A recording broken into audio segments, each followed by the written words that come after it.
Hi readers, Chris here. Welcome to another episode of Fantasy and Face Masks. Tonight I'm going to be talking about two books that I read back in October, I think it was now, and that is Magyk by Angie Sage and also The One by Kira Cass.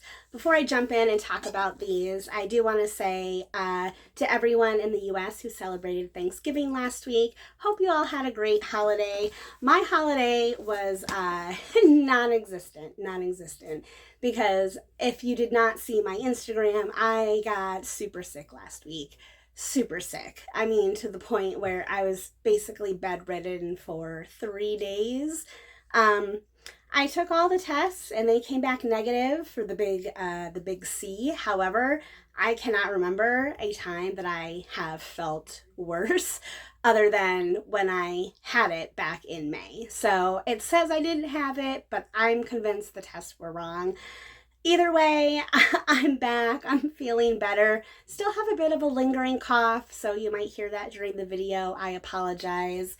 This is going to be super informal because I've been waiting a while to review these books. I barely remember them, but I'm going to do the best that I can.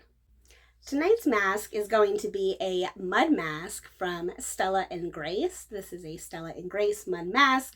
I've done it before. It's very pleasant. I wanted something super nice since I'm recovering from an illness. So I'm going to try to put this on, and for starters, I'm going to talk about Magyk.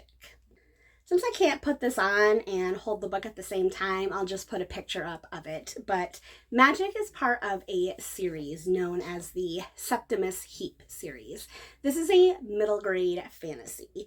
If you've never heard of it before or don't know anything about it, so the basic premise setup of Magyk is that it starts out and with this family that has 6 children, and they have just had their seventh child. But allegedly, and I say allegedly the baby dies when it's born.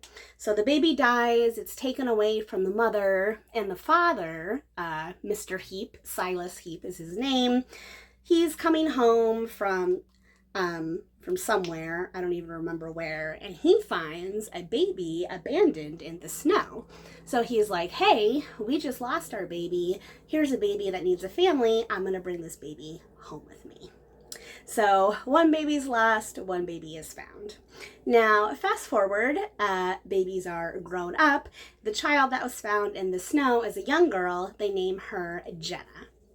Now, as Jenna is growing up in this kingdom that exists in this world, there is a princess that has gone missing. So there is like a dark wizard. He's kind of in charge now, but really there's a princess. She was the only child of the queen. She disappeared. No one knows what happened to her. Wink, wink, nudge, nudge. And then there's this whole thing with this other baby, this other child that supposedly died, etc., etc., etc. So the book kind of follows the story of the Heap family. So like I mentioned, Silas Heap, he's the father. They're the wife, her name is Sarah, and then they have 6 kids, including little baby Jenna. But we find out pretty early on that Jenna is not who they think she was. They think she was just a random baby, but come to find out she's actually someone super important. I mean, I'm not going to say it out loud, but I mean, they tell you pretty early on in the story, so it's not a huge spoiler, but in case you don't want to know anything, I'll just leave it at that. So in order to help baby Jenna kind of get back to who she's supposed to be and claim her destiny, this whole big adventure unfolds because there is this dark wizard. His name is Dom Daniel, and Dom Daniel has basically kind of taken control of everything. He's taken control of the wizard tower. He's taken control of like all the wizard stuff, and in order to defeat him, they need to, return the lost princess to her throne, etc., etc., etc. Now, it sounds on the surface like a very simple premise, and it is at the core. I think it's a really simple premise. What makes this particular middle grade series super, super fun is the way that it's written, because it's written with such humor. Like, it's a really silly story. It's like a story that if you are a middle grade person, you will probably laugh out loud. Me, as someone who's a bit little older, like, I didn't laugh ha ha ha, but I found myself smiling and chuckling. The story is very silly. This whole series has, like, that's what it's known for. It's known for being silly. Think of, like, if Harry Potter were, like, more whimsical and more silly instead of, like, it kind of goes serious. Like, that's what this series is. It's silly. It's super silly. It's super fun.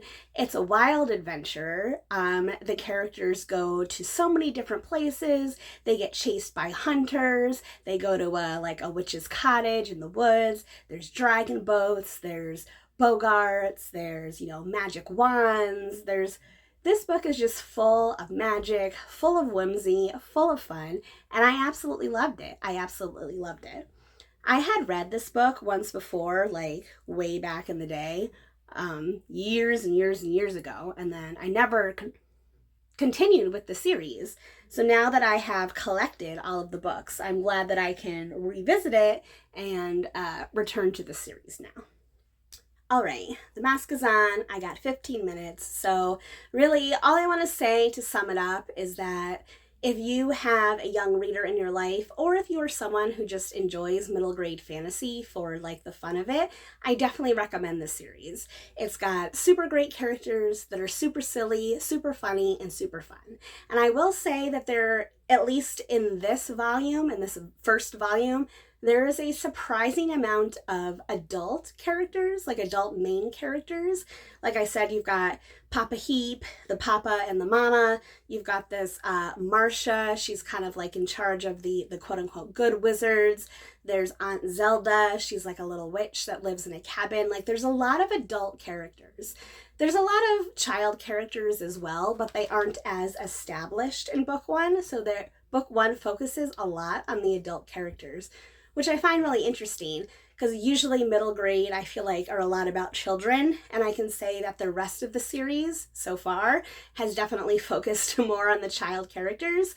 But the first one has a lot of adult stuff in it, which I think makes it a bit easier for older readers to connect with it. So if you're kind of on the fence on whether or not this might work for you, I would say that's something that would probably help. Just my opinion, anyway. So great characters, it's got a super fun plot, and the world building of this book, I think, is fantastic. Like I said in the beginning, this is just going to be like a chill review, so that's all I'm going to say about Magyk, but I'm going to move on to The One by Kira Cass. This is the third book in the Selection series, and even though I know there are more books in the Selection series, this kind of wraps up like the first trilogy, if you will. Anything that comes after this book is like a new story, like a new set of characters and a new situation. So the first three books, the Selection, the Elite, and then The One, are a complete story. So coming into The One, if you didn't see my reviews on the other books, basically the Selection is like the Bachelor meets the Hunger Games, where we have a lot of young women competing to win the heart of a prince. Our story follows America. America comes from like a lower caste, and she has entered into this competition.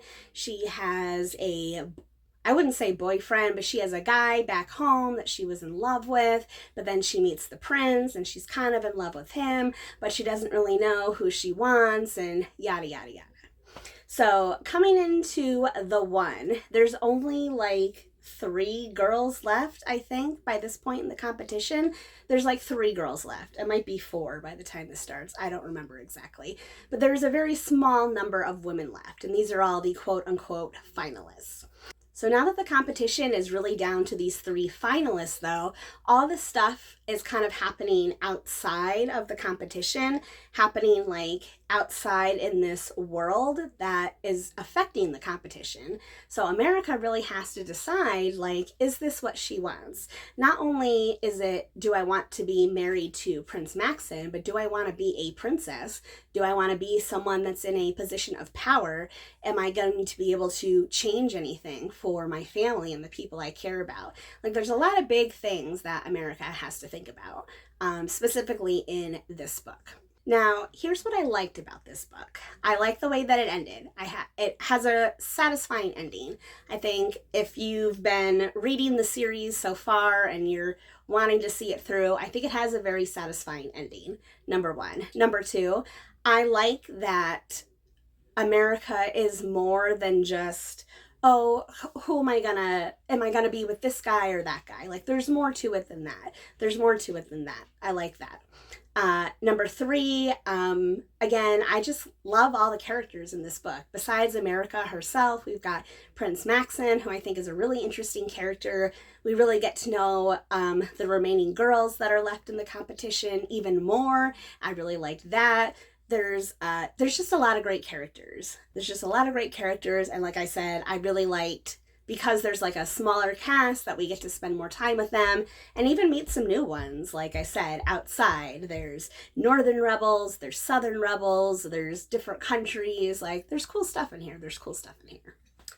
Now let me talk about what I did not like.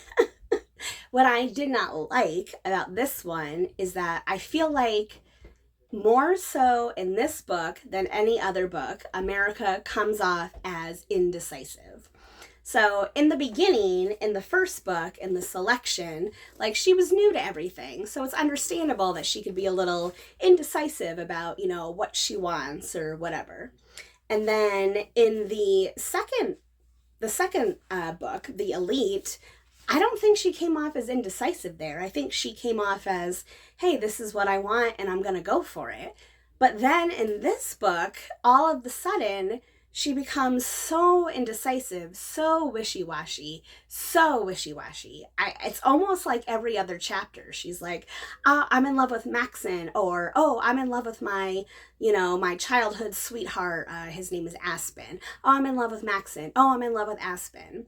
There's a very much a lack of communication in this book, and I get that is used as a plot device. When two characters don't communicate with each other, but like, we as the reader know the answer, and you like kind of scream at it, like, just tell them, and like that would solve everything. That happens in this book so much, multiple times. But it happens to the point where, to me, it became annoying. It became super annoying, where I was just like, okay, like, enough. I get it. I get that she's wishy-washy, but she needs just to pick a lane and stay in it. Like, oh my God. Just tell the guys how you feel about each of them. And that was really frustrating. So that is one of the things that I would say I like The Elite in the selection, so books 1 and 2, a bit better than this one, because I found that part really frustrating. The one thing I will say in the book's defense, though, is I get that they're trying to keep like the drama going and trying to keep things interesting, especially with a few other girls still left in the competition. So that did help keep things interesting a little bit, but I just personally found it super frustrating, and I was like, oh, come on already. But other than that, like I said, I really enjoyed this book. I think it's a great conclusion to the series. I would have liked to have seen America like make a strong choice a bit sooner, and then like, I don't know, see how her choice, like what kind of ripples that choice made, see how people reacted to it, that kind of thing. But that's not what we got. It really is like right up until the end where, you figure out what she's going to do. And yeah, I could have done without that, or without so much of it, I should say. Other than that, I do like the plot lines with the different rebel groups and, trying to take power and change the way that things are run, etc., etc. If you've read other YA dystopia books, you've seen that type of stuff before, so it's not new, but I think that it was done well here. So I like that kind of stuff. Like, I like the Hunger Games, I like dystopia, I like all that. So that all worked for me, and I liked that stuff, but that's just me. I don't really know what else I can say about the book at this point, except if Bachelor meets Hunger Games sounds interesting to you, I would definitely give the selection a try. I would just warn you that book 2, The Elite, is probably like the best book out of the trilogy. It's a little hard for me to say if I like this one or the first one better, because it's been a while since I've read the first one. So I don't really know, but if I had to go with my gut, I think I would say the one is my least favorite of the trilogy. However, like I said, I still liked this book. I enjoyed it. There was just a couple things that made it a bit cringe for me, a bit cringe. Still liked it though, still recommend the series, and I'm super happy that I read it. And also, I will definitely be reading the rest of the books at some point. I know the next book is The Heir, and that kind of starts like a new series. Definitely going to read that at some point. I do think I'm going to take a break, though, from this series for now. Does anyone know if it's been 15 minutes? I have not been keeping track, but I think so. Sure, why not? I'm going to go wipe this off my face and be right back to wrap this video up. So nice, so clean, so fresh. Anywho, that's my review for Magyk, the first book in the Septimus Heap series, and the final book in this trilogy of the selection. As always, if you like this video, please give it a thumbs up. If you're not already, please subscribe to my channel for more bookish stuff coming your way soon. All right, everyone, happy reading.